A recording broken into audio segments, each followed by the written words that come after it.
Agent 创世纪为您讲解脑机接口重塑微小误差觉知。研究团队来自德州大学奥斯汀分校以及美国 NIH。核心方案用误差相关电位 PE 做实时神经反馈训练，受试者连续5天训练，每天反复判断微小误差，电脑会实时读取脑电，并给参与者及时反馈。研究旨在检验这能否突破微小误差的感知盲区。关键实验是长达5天的纵向干预实验，若成果成立，人类就能靠脑机接口扩大感知边界。这项成果正在重塑人类对微小误差的觉知。当误差缩小到3度，传统训练效果陷入停滞。12度误差易于察觉纠正，训练曲线快速上升。3度的微小误差落进大脑的潜意识盲区，行为训练曲线逼近渐进线，无法继续升高。核心悖论是，主观意识未察觉时孰不能生巧。机械重复的试错训练在这种条件下完全失效。也就是说，练习并不能自动突破感知的盲区，这正是后续神经干预需要面对的靶点与挑战。感知微弱扰动是区分顶尖专家与大师的分水岭。外科手术中，微小的视觉延迟未被察觉会致命；远程医疗中，机械臂的颤动同样威胁患者安全。高水平竞技中，毫米级与毫秒级误判直接定胜负。精密运动控制，大脑需急速完成内部自我校准。这些专业场景中，微小扰动直接决定成败，所以这3度误差在现实中可能跨越安全红线。微小误差一旦漏判，轻则失手，重则伤及性命。误差相关电位是大脑对错误事件的神经反应。在误差发生后250毫秒，先出现一个负向波，它叫 ERN， 属于潜意识区，负责早期误差检测。约400毫秒的高幅正波是意识觉知的标志 PE， 它来自前扣带回皮层，也就是决策中枢。干预靶点绕开视觉区，锁定高阶意识 PE。PE 决定微小误差能否被主观察觉，所以放大 PE 是跨越感知盲区的关键路径。P 信号的强弱能直接对应错误是否被意识到，即使是相同客观误差被感知时 ，PE 也显著放大。3度误差下，察觉曲线在400到500毫秒更高；6度误差场景下，红色曲线出现巨大正向脉冲。误差越大，察觉与未察觉的 PE 差距越悬殊，其对应效应量极大，科恩地值达到 1.4245。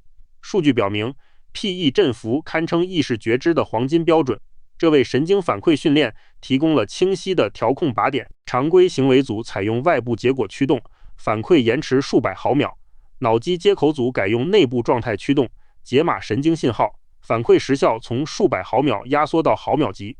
瞬间训练机制从机械试错转为神经操作性条件反射，常规组仅对大于9度的显著误差有效，脑机接口组成功突破3度、6度微小误差阈值，反馈来源、时效与机制共同划定了适用边界，这正构成感知学习范式的降维打击。实验招募32名健康受试者，随机分为2组，常规行为组有16人，每日10个运行组块。每日共320次试验，依靠按键问卷反馈脑机接口反馈组16人，每日12个运行组块，其中2个运行组块用于评估，10个运行组块用于实时训练。解码器基于受试者专属数据，每日迭代更新2组，均持续5天，构成纵向干预的核心设计。这能检验神经反馈能否突破传统训练的瓶颈。常规组反馈链路，常必须等动作与问卷完成，受试者先操控摇杆纠正误差并抵达终点，系统弹出问卷，询问是否偏离与信心，如何结果以绿圈或红叉呈现，反馈延迟数百毫秒。BCI 组采用零延迟直接神经对话通道，误差发生后 BCI 捕获200到800毫秒脑电， LDA 分类器解码，判定 ERP 警报是否产生，实时融合反馈立即呈现，消除整个延迟链。该码扫描窗口锁定在200到800毫秒，该窗口同时覆盖潜意识 ERN 与意识 P。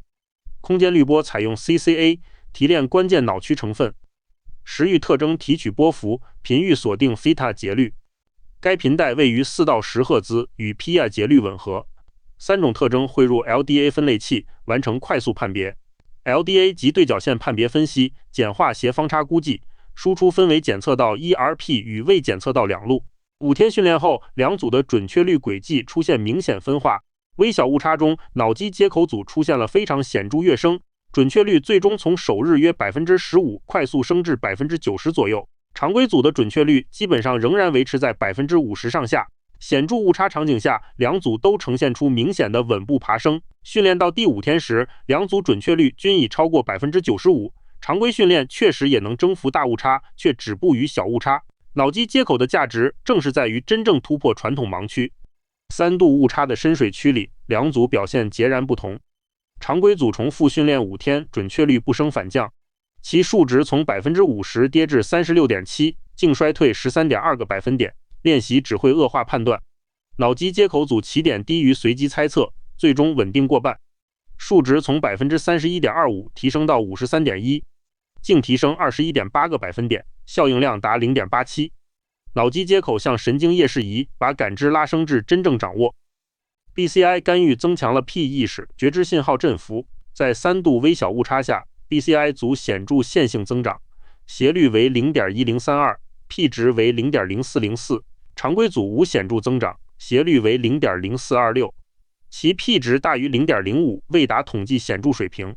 脑电数据证实神经可塑性发生在物理层面，线性增长趋势说明训练效果正在逐日累积，这为感知学习突破提供了直接的物理证据。行为与神经的闭环已被数据直接证实。散点图中，感知准确率为横轴， P 振幅为纵轴，橙色与蓝色散点共同呈现正向趋势，灰色拟合线显示二者稳定同步上升。统计检验中 P 值等于 0.0406， 显著较高 PE 振幅，对应更敏锐的误差觉察。该正相关趋势覆盖两组受试者数据，放大 PE 振幅本质就是提升感知能力。解码贡献度巅峰落在418到481毫秒区间，无监督算法没有预设窗口，却自然锁定这个区间，即使提供全部时段数据，算法仍锁定此处。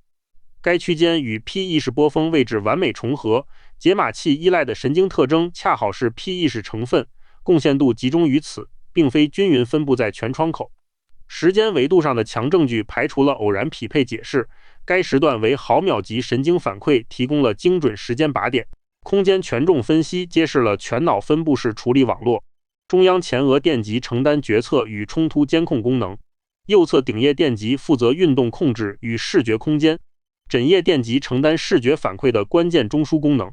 3个高权重电极构成了误差处理的骨干通路，从视觉皮层到顶叶再到前额决策中枢。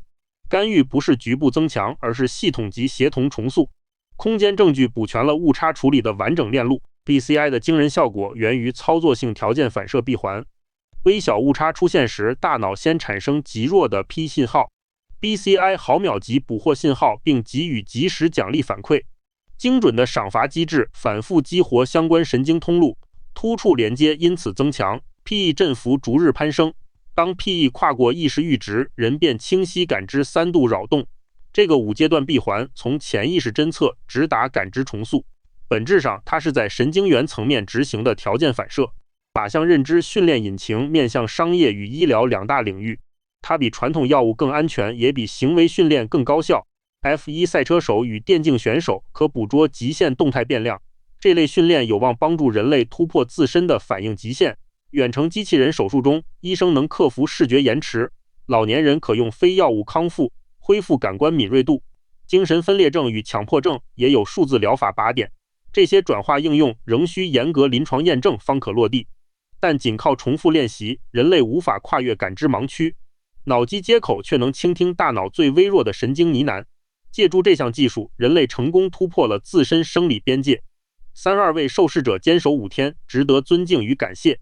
他们的投入为神经科学积累了关键实验证据。研究团队也感谢所有探索前沿的同行者。相关研究论文已在2026年正式发表。这项成果拓展了人类对感知极限的认知边界。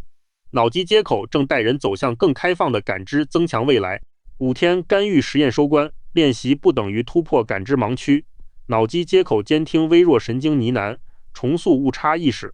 32份受试者数据验证了感知边界可塑性成果已整理成文，并于2026年正式发表。感谢受试者坚守，也致敬每一位神经科学同行。当前样本量仍有限，长期效应与泛化待检验误差相关。电位训练有望成为标准神经干预工具。关注论文链接可获取完整方法与数据细节。感知边界被打破后，人类能力天花板再度上移。